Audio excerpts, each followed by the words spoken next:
Hora de falar sobre o São Paulo e repercutir uma notícia que causou com o torcedor tricolor nas últimas horas. Di Maria na mira do São Paulo. Informação foi trazida pelo jornalista Daniel Lian, que cobre o São Paulo há bastante tempo. De acordo com o Lian, São Paulo monitora a situação do meia e terá uma reunião nas próximas horas para definir se vale a pena fazer uma proposta ou não. Essa reunião não é para contratar o jogador, não é para se essa reunião der certo ele está contratado ou não. A ideia é entender as condições de negócio para ver se vale a pena avançar na insistência, se vale a pena insistir em contratar o jogador. Atleta de 35 anos de idade, titular absoluto no Benfica, temporada atual de 28 jogos, 11 gols e 5 assistências. O grande lance em relação ao Di Maria é o seguinte, ele tem contrato com o Benfica até junho, e já decidiu voltar à América do Sul em julho. O plano do Di Maria é retornar ao Rosário Central, seu time do coração. Ele é muito ligado ao Rosário Central e pretende voltar em boa condição física para fazer do Rosário Central campeão. Aquela história do time do coração na infância e a necessidade de fazer esse time vencedor. O São Paulo vai tentar atrapalhar esse projeto ou adiar a ida do Di Maria para o Rosário Central se essa reunião, que deve acontecer nas próximas horas, for produtiva. São Paulo pretende utilizar a grana que tem, que gasta com o Rames Rodrigues, para pagar o Di Maria. Mas Nicola e o Rames? Essa é uma outra questão importante.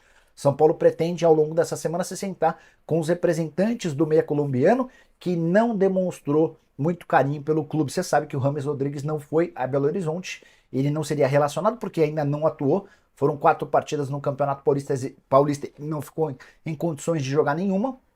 São Paulo entendeu por bem por não levá-lo para o banco de reservas, e o Rames, como uma resposta, falou: ah, tá bom, já que vocês não vão me levar para o banco, eu não vou viajar. Situação diferente, por exemplo, da do Luan, que foi cortado do banco por opção, e do Igor Vinícius e do Nestor, que estavam machucados. Todos foram junto da delegação e comemoraram o título. O Rames nem fez qualquer postagem sobre a conquista do São Paulo na Supercopa.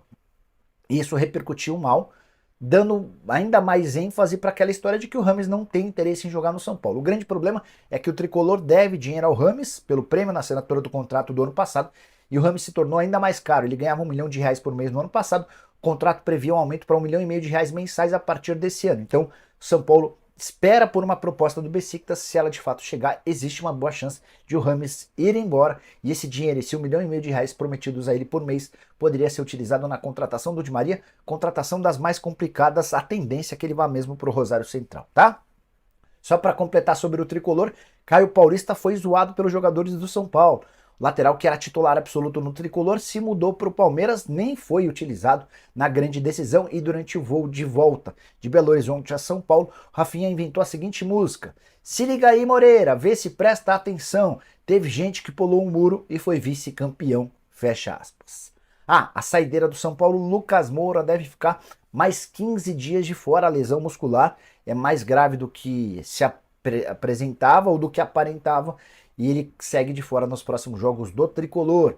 Bora falar agora sobre o Palmeiras. Já havia contado para vocês que o Palmeiras tinha fechado a contratação do Lázaro, certo? Meio atacante, que pertence ao Almeria, foi jogador do Flamengo. Ele desembarca nas próximas horas em São Paulo para assinar contrato de empréstimo de uma temporada com opção de compra de 13 milhões de euros ou 69 milhões de reais. Até aí nenhuma novidade. A outra informação é que o Lázaro não será o único reforço do Palmeiras. Verdão tem negociações encaminhadas com o Novo Horizontino para compra em definitivo do Rômulo. Meio atacante de 22 anos de idade, vive ótima fase com a camisa do Novo Horizontino.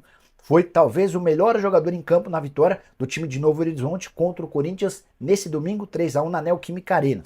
Embora o Gênison tenha marcado os 3 gols, o craque, o cérebro, o cara que comandou todas as ações do meio do ataque foi exatamente o Rômulo. Só 22 anos de idade, o Palmeiras está comprando 70% dos direitos econômicos por 6 milhões de reais, os outros 30% permanecem com o Novo Horizontino.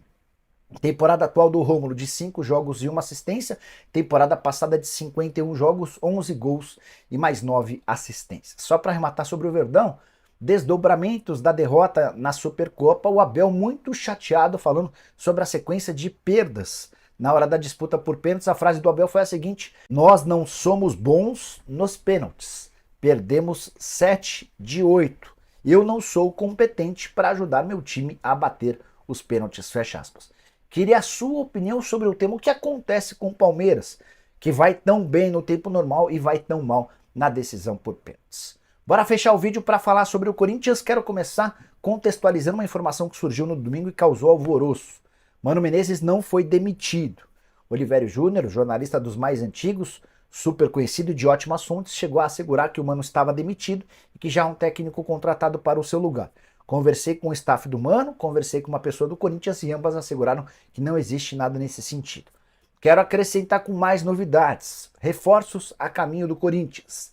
Hernani, volante revelado no Atlético Paranaense, hoje com 29 anos de idade e passagem por vários clubes europeus, está na mira alvinegro. O Corinthians tentou na semana passada o Federico Redondo, o argentino Júnior, já disse que prefere perder o jogador de graça no fim desse ano do que negociá-lo com o Corinthians. Então, diante desse cenário, o Redondo não será contratado. Sobre o Hernani, informação revelada pelo site Meu Timão e confirmada por uma fonte do Corinthians, atleta que pertence ao Parma, líder da segunda divisão italiana. A tratativa, apesar dele jogar na segunda divisão, é muito complicada. O Palmeiras, o Flamengo e o Santos já haviam tentado o Hernani em outros momentos e todas as vezes as respostas foram negativas. De qualquer forma, o Corinthians está tentando contratar esse volante de 1,88 m com passagens por Zenit, Genoa, Regina, entre outros clubes. Se chegar, chega para ser titular absoluto, embora na minha opinião, as carências são do meio para frente e não na condição de volante. Mas é o Corinthians buscando reforço. Sobre Igor Coronado, contar que uma página no Twitter chamada Portal da Fiel está afirmando que Igor Coronado está muito perto de acerto com o Corinthians. Pequenos detalhes separariam um acordo entre as partes. Conversei com uma fonte do Corinthians que admitiu o interesse, afirmou que as conversas com o empresário dele, Rafael Brandino, acontecem, mas ainda tem bastante coisa a ser resolvida antes de o Coronado se tornar reforço, atleta de 31 anos de idade, que está fechando os últimos detalhes da rescisão no Al Ittihad, onde ganhava 5 milhões de dólares por temporada. Meio atacante cerebral de muita qualidade, o legítimo camisa 10, se contratado, vai ajudar bastante. E você, o que pensa sobre tudo que eu contei? Use espaço para comentário, não esquece de deixar like, de se inscrever no canal. Nos encontramos à tarde, tem também live do Nicola a partir das 7 da noite. Abraço, tchau!